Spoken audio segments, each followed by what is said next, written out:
जीवन भी क्या क्या रंग दिखाता है। कभी मम्मा पापा बच्चों को पालते हैं और फिर कभी वो वक्त भी आता है जब बच्चों को मम्मा पापा को पालना पड़ता है। शायद आपको ये बात अजीब लगे, मगर हकीकत यही है। आज की ये कहानी भी कुछ इसी तरह की है। दूर किसी जंगल में एक मम्मा चिड़िया अपने बेटे के साथ रहती थी। मम्मा चिड़िया का पति तो तभी मर गया था जब उसका बेटा अभी अपने अंडे से भी ना निकला था। मम्मा चिड़िया ने बहुत मेहनत की, बहुत तकलीफें उठाई, मगर कभी भी अपने बेटे से कोई गिला ना किया, क्योंकि उसे अपने बेटे के लिए ये सब करके बहुत खुशी होती थी।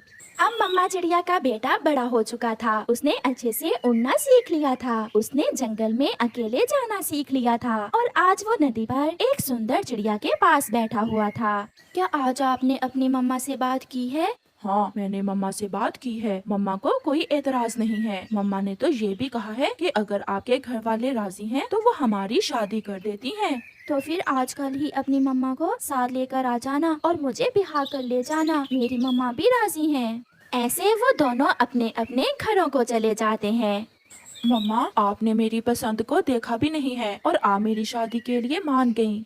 मेरी जान, मैंने हमेशा आपकी खुशी चाही है। जैसे मेरा बेटा खुश, वैसे ही मम्मा खुश। मेरी प्यारी मम्मा, आप बहुत अच्छी हैं। फिर दूसरे दिन मम्मा चिड़िया अपने कुछ दोस्तों के साथ दूसरे जंगल जाती है और अपने बेटे कुकू की शादी कर देती है। मम्मा चिड़िया अपनी बहू को देखकर बहुत खुश थी, क्योंकि वो बहुत सुंदर चिड़िया थी। थोड़ा हल्ला गुल्ला होता है, कबूतर और गोरी गौरी डांस करते हैं। वो सब बहुत खुश थे। और फिर मम्मा चिड़िया अपनी बहू को साथ लेकर अपने घर आ जाती है। वो घर 2 कमरों का था। एक कमरे में मम्मा चिड़िया और दूसरे में मम्मा चिड़िया का बेटा और बहू थे। कुछ दिन तो बहुत अच्छे से गुजरते हैं। मम्मा चिड़िया अपनी बहू को अपने हाथों से खाना बना कर देती, अपने बच्चों के लिए मीठे मीठे फल लाती। माँ, आप बहुत अच्छी हैं। शुक्र है जो मुझे इतनी अच्छी सास मिली। मैं आपकी सास नहीं बल्कि आपकी माँ हूँ। हम हमेशा ऐसे ही खुशियाँ भरी जिंदगी गुजारेंगे। मगर सब बदल जाता है जब एक दिन मम्मा चिड़िया अपने घर से भोजन लेने गई हुई थी कि पेड़ की एक सूखी शाख टूटकर मम्मा चिड़िया के ऊपर गिर जाती है। कबूतर चाचा और मिट्ठू मम्मा चिड़िया को उठाकर उसके घर छोड़ जाते हैं।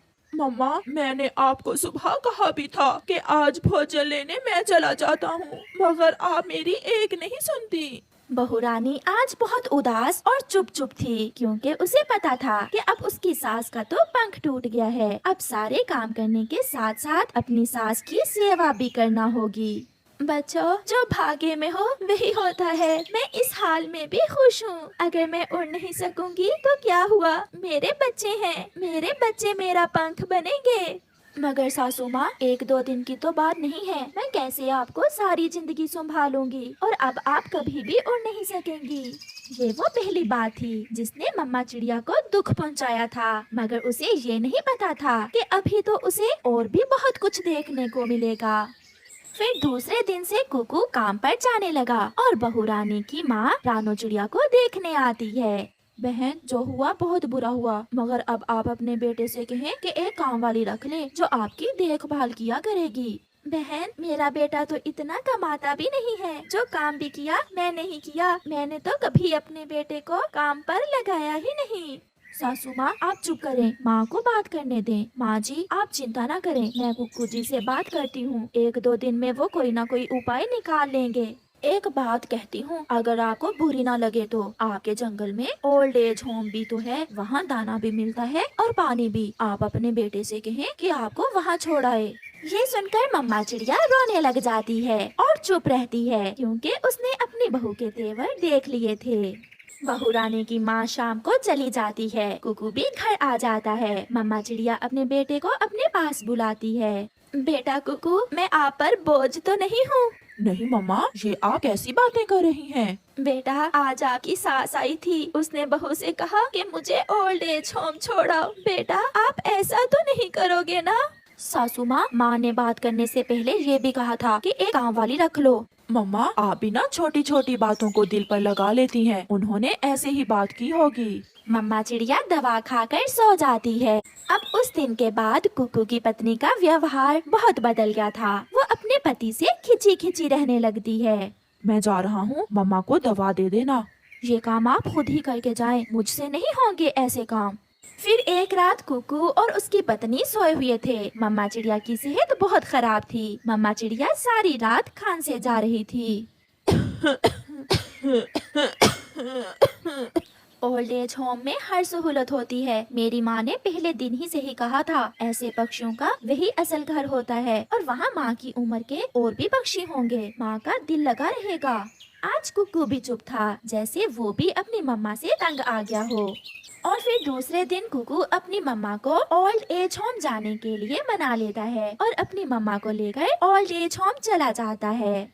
मम्मा, मैं आपको हफ्ते में एक बार मिलने जरूर आया करूँगा। जैसे मेरा बेटा खुश, वैसे ही मम्मा खुश। एक माँ अपने बेटे को खुश देखने के लिए अब भी कोई गिला नहीं करती। उसका बेटा वहाँ से चला जाता है।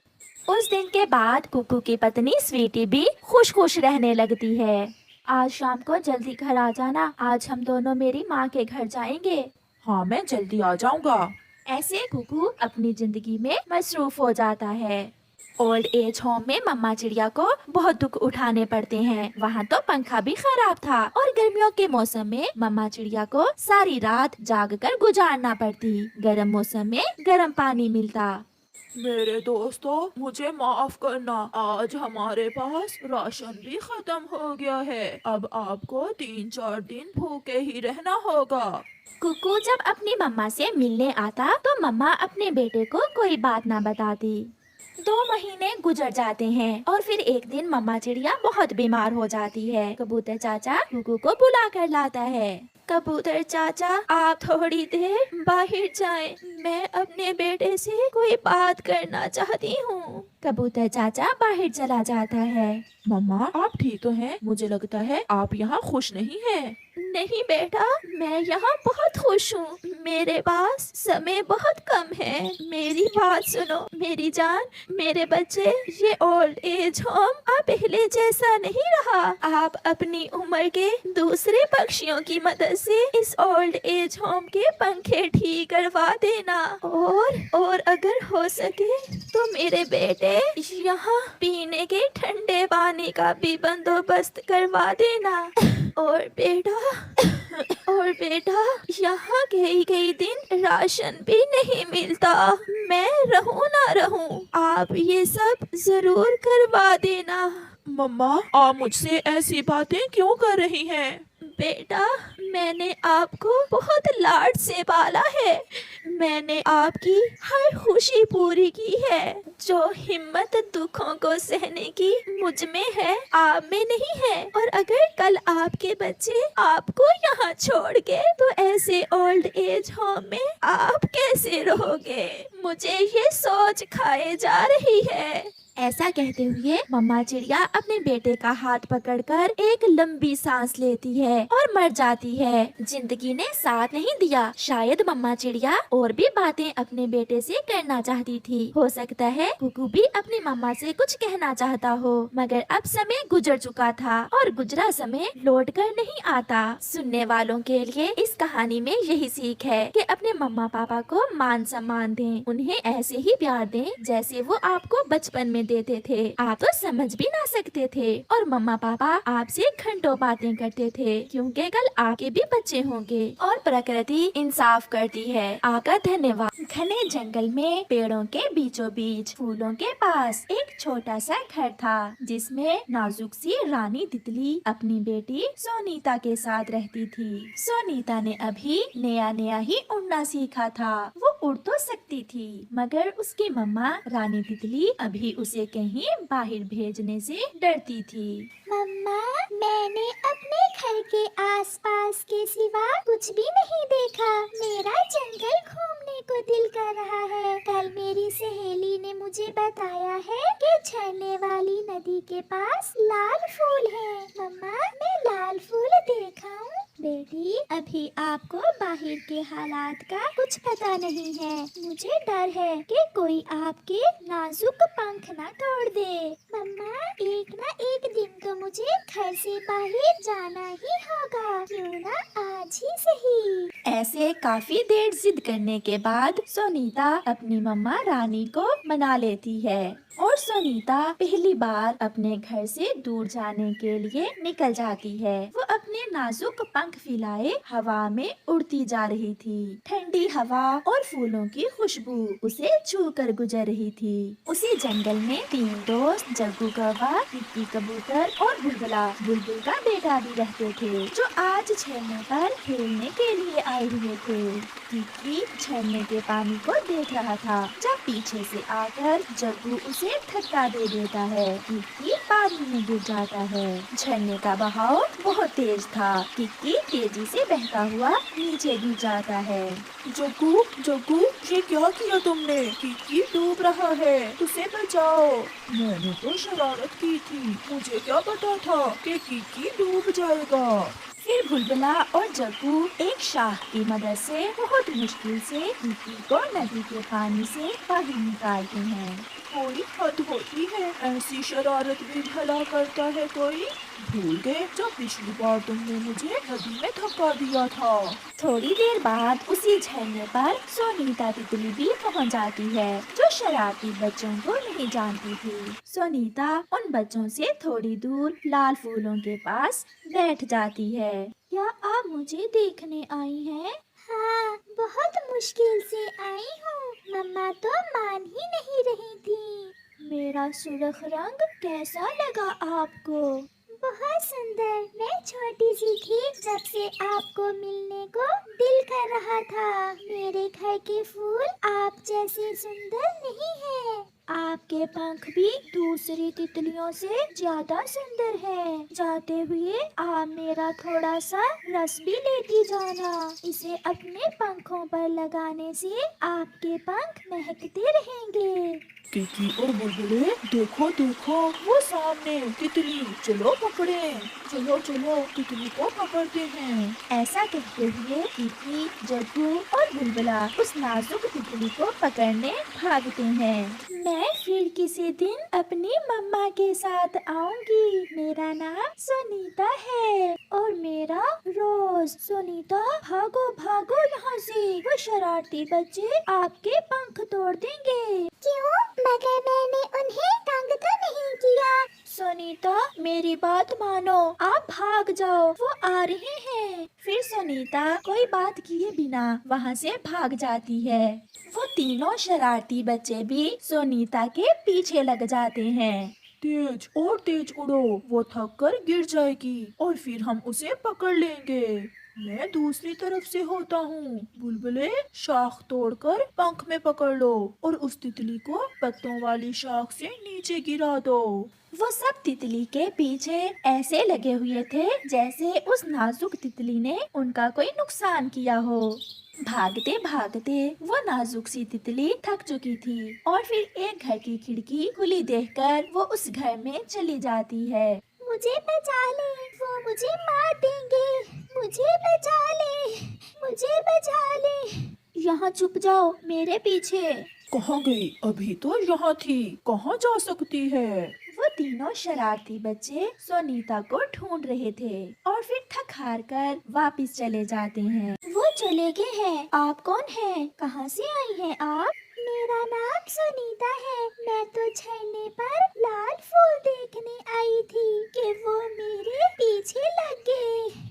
वो बहुत शरारती और गंदे हैं। वो तीनों मुझे भी बहुत तंग करते हैं। थोड़ी देर बाद कुकू की मम्मा भी घर आ जाती है। मम्मा, ये सुनीता है। मम्मा, जग्गू और उसके आवारा दोस्त इसके पीछे लग गए थे और फिर ये भागकर यहाँ आकर छुप गई। वो बच्चे बहुत बुरे हैं। सुनीता बेटी, आपको अकेले घर से दूर नहीं आना चाहिए था। अब आपकी मम्मा बहुत चिंतित होगी आपको लेकर। अपनी मम्मा का नाम सुनकर सोनीता रोने लग जाती है। बेटी चुप कर जाओ, अब तो रात हो गई है। मैं कल सुबह आपको आपकी मम्मा के पास छोड़ आऊंगी। मम्मा प्लीज आप सुनीता को अभी छोड़ाएं, इसकी मम्मा परेशान होंगी। आंटी प्लीज कुछ करें, मेरी मम्मा तो बहुत रो रही होगी। ठीक है बेटी, चलो मैं अभी आपको छोड़ कर आती हूँ। मम्मा, मैं भी आपके साथ जाऊंगा। फिर रानो चिड़िया और उसका बेटा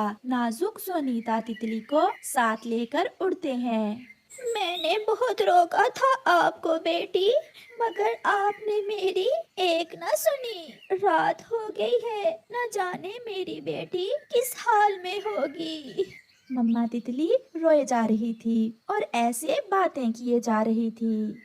रानी तितली अपने पड़ोसी जुगनू के पास जाती है। क्यों हुआ रानी, आप क्यों रो रही हैं? सुनीता झरने पर गई थी, अभी तक नहीं लौटी, न जाने कहाँ चली गई है। वहाँ झरने पर कुछ शरारती बच्चे होते हैं, कहीं उन्होंने पकड़कर सुनीता के पंख तो नहीं तोड़ दिए? जुगनू भैया, क्या आप मेरे साथ सुनीता को ढूंढने जा सकते हैं? हाँ, मुझे रास्ते का पता है, मैं आपके साथ जाता हूँ। अभी वो वहाँ से उड़े ही थे कि थोड़ी दूर उन्हें कोई अपनी तरफ आता हुआ दिखाई देता है। वो रुक जाते हैं और फिर सोनीता, रानो चिड़िया और उसका बेटा वहाँ आ जाते हैं। सोनीता अपनी मम्मा के गले लग जाती है। कहाँ चली गई थी मेरी बेटी? मेरा रो रो कर बुरा हाल हो गया है बेटी। मम्मा, ये चिड़िया आंटी और ये इनका बेटा है। अगर आज ये मुझे ना बचाते तो वो शरारती बच्चे मेरे पंख तोड़ देते। वो मुझे पकड़ने मेरे पीछे लग गए थे। मुझे बहुत खुशी हुई आपकी बेटी को आपसे मिलवाकर। चले, आप मेरे साथ मेरे घर चलें। फिर जुगनू अपने घर और वो सब रानी तितली के घर चले जाते हैं। फिर रानी तितली चिड़िया और कुकू के लिए गरम गरम मकई का सूप तैयार करती है। सुनीता और कुकू खिड़की में बैठे बातें कर रहे थे। वो रात चिड़िया और कुकू सोनीता के घर में ही गुजारते हैं। ऐसे सोनीता को एक सच्चा और पक्का दोस्त मिल जाता है। प्यारे दोस्तों, आप भी हमेशा मुश्किल समय में दूसरों की मदद किया करें। आपका धन्यवाद।